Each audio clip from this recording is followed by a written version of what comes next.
Assalamualaikum warahmatullahi wabarakatuh. Salam sepak bola, teman-teman netizen dan warganet semuanya yang saya hormati. Welcome back to channel Progressive Football. Semoga teman-teman sehat semuanya dimanapun kalian berada, keluarga teman-teman sehat semuanya. Ya, di video kali ini ada berita yang menarik dari PSSI ya. Jadi setelah kemarin dipecat Indra Safri ini, ternyata Indra Safri ini dijadikan pelatih U23 untuk SEA Games. Pasti kalian bertanya-tanya, kenapa kok dijadikan pelatih U23 untuk SEA Games? Sedangkan pelatih U23 itu sudah ada, Gerard Van den Berg ini, yang ditunjuk langsung, dikontrak langsung oleh PSSI dan menjadi asistennya Patrick Kluivert. Ini yang bikin heran ya. Menurut saya, menurut gua, ya ini nantinya akan jadi perpecahan. Kenapa bisa jadi perpecahan? Karena strukturnya itu nanti berbeda. Saat bermain di U23-nya Indra Safri dan U23-nya Gerard Van den Berg, ini nanti akan sangat berbeda. Oke lah, Indra Safri memahami tentang ASEAN. Dia di ASEAN bagus, tapi di Asia dia tidak bagus ya. Makanya diserahkan ke Gerard Van den Berg. Tapi nanti pemainnya bingung. Dari pola yang banyak gocek-gocek, yang seperti kalian tahu, Indra Safri itu ciri khasnya gocek-gocek, bukan bermainan umpan 1-2. Nanti ketika di U23 yang dilatih Gerard Van den Berg, bermain umpan 1-2 mencari ruang kosong, itu tidak bisa langsung klop. Ini yang sangat bahaya untuk timnas U23. Padahal untuk SEA Games itu bisa menjadi ajang uji cobanya Gerard Van den Berg untuk menyatukan para pemain. Yang kita tahu ajang SEA Games ini diadakan tahun 2025 nanti, ya antara akhir tahun biasanya SEA Games ini. Ini diadakan akhir tahun dan Piala Asia U23 diadakan 2026. Kalau misalkan 2025 SEA Games dipegang oleh Indra Safri, terus dengan waktu yang mepet, nanti ganti pelatih langsung dipegang Gerard Van den Berg, nanti pemain ini bingung, terjadi bingung.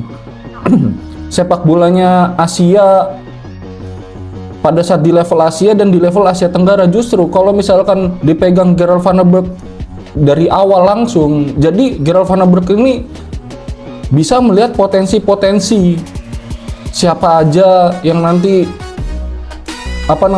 bisa memperkuat timnas U23 di kualifikasi Piala Asia. Jadi ajang uji cobanya Gerard Van den Berg untuk menyesuaikan para pemainnya, untuk pemainnya bisa paham taktiknya dari Gerard Van den Berg. Dan juga ini turunannya dari Patrick Kluivert.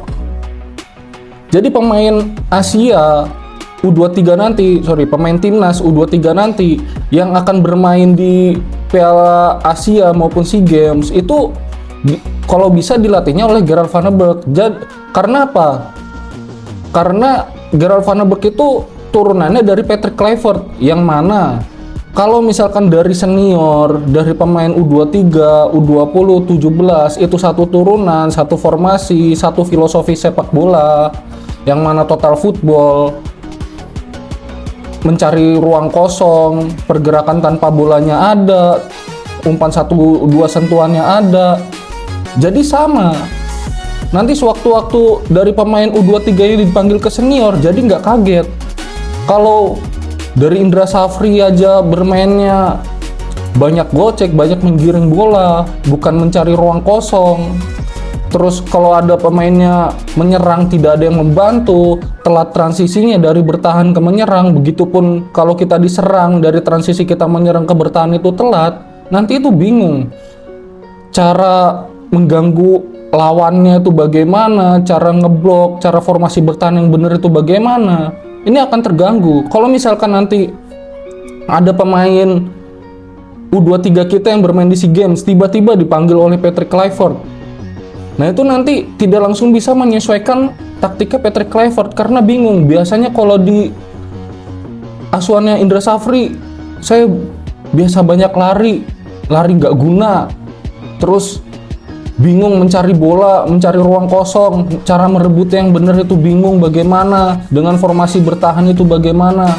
Karena Coach Indra Safri ini lihat emang lari terus, tapi banyak yang nggak efisien larinya, tidak mencari ruang kosong, hanya lari-lari, banyak lari nggak jelas, banyak jalan juga bukannya mencari ruang, tidak membuka ruang. Ini sangat berbanding terbalik dengan filosofinya Patrick Kluivert, Danny Lanzat, Alex Pastoor, Gerald Van den Berg. Jangan bikin bimbang lah, walaupun Indra Safri di level ASEAN ini sudah bagus. Ini beri kesempatan untuk Gerald Van den Berg menurunkan filosofinya dari timnas senior ke timnas U23, karena itu beda satu jenjang. Timnas senior, timnas U23 itu beda satu jenjang, yang mana filosofinya sudah harus sama, taktik bermainnya sudah harus sama. Bukan masih bingung peralihan. Nanti cara membina fisika juga berbeda bagaimana, karena yang dilihat oke lah, pemain asuhan Indra Safri memang larinya kenceng, tapi dari segi taktik, permainan, terus endurance-nya kurang. Ketahanan, daya tahan tubuhnya kurang untuk jangka waktu 90 menit. Karena difokuskan berlari, tanpa berpikir, tanpa mencari ruang, itu saja. Kalau memang Indra Safri nanti yang memegang U23 untuk SEA Games, karena ini tidak ada pemain senior yang ikut SEA Games. Biasanya dulu itu tahun 2018 masih ada pemain senior yang ikut SEA Games, 2 pemain atau 3 pemain senior yang ikut SEA Games, tapi sekarang tidak ada. Nah ini kalau Indra Safri yang benar-benar memegang U23 untuk SEA Games, dia harus berkonsultasi juga, jangan sesuai dengan keinginan dia, karena U23 ini nanti ke senior. Bagaimana penerapan taktik di timnas senior, misalkan 4-3-3 di senior. Nah Indra Safri juga menerapkannya ke timnas U23 ini, juga menerapkan taktik 4-3-3, bukan formasi 3 back terus 5 back tapi tidak efisien. Ini kalau 4-3-3 nanti berubahnya kemana, apa ke 4-1-4-1 atau ke mana. Jadi tahu yang diinginkan Patrick Kluivert dan Gerald Van den Berg. Jadi nanti pada saat dipegang Gerald Van den Berg atau ada yang naik ke senior, jadi sudah paham, oh filosofi total footballnya seperti ini, 4-3-3, terus perubahannya di pertandingan berubah menjadi berapa, apa jadi 4-2-3-1 atau menjadi 4-2-1-3 atau jadi 4-2-3-1 lagi. Pada saat bertahan bisa jadi 5-4-1. Itu bisa ada perubahan. Jadi tahulah. Ini pada saat kita kehilangan bola, langsung transisinya bagaimana yang benar. Jadi Indra Safri harus punya pemikiran terbuka sebagai pelatih timnas Indonesia. Tidak terus-menerus bangga dengan filosofinya. Kalau menurut saya nih ya, menurut pengamatan saya filosofinya tuh masih nggak jelas. Kalau untuk di ASEAN oke, tapi ini kan kita untuk perkembangan timnas U23, bagaimana kita membimbingnya dengan benar, dengan filosofi yang benar, sudah harus pemantapan taktik yang benar, bukan hanya dengan mengandalkan waktu di mana percobaan di Korea itu pada waktu melawan Argentina, dia masih membangga-banggakan itu. Sedangkan tim Argentina itu yang turun dari divisi berapa? Divisi 3-4-nya Argentina, bukan pemain intinya Argentina. U20 itu bukan pemain intinya. Jadi itu masih divisi 3, divisi 4-nya Argentina. Selalu membanggakan itu. Terus membanggakan anak-anak Indonesia itu harus bermain dengan filosofi sepak bola Indonesia. Berarti ya orang Indonesianya itu, pemain asuhan Indra Safri itu yang nggak berkembang, nggak bisa menerima perubahan yang ada di dunia sepak bola.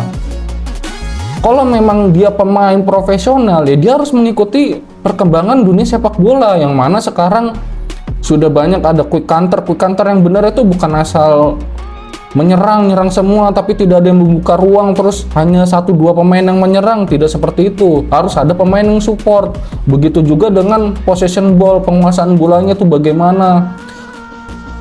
Kalau di permainan Indra Safri, permainan penguasaan bolanya, orang yang megang bola mendekati kawan yang tidak memegang bola. Sedangkan filosofi sepak bola, penguasaan bola modern itu orang yang memegang bola mencari kawan yang tidak memegang bola, dan yang tidak memegang bola itu membuka ruang agar yang memegang bola bisa memberikan umpan, memberikan umpan yang akurat, umpan yang cantik. Kalau misalkan memberikan umpan jarak jauh, itu umpannya akurat bagi yang pemegang bola. Itu penguasaan bola yang bagus, taktik penguasaan bola yang modern.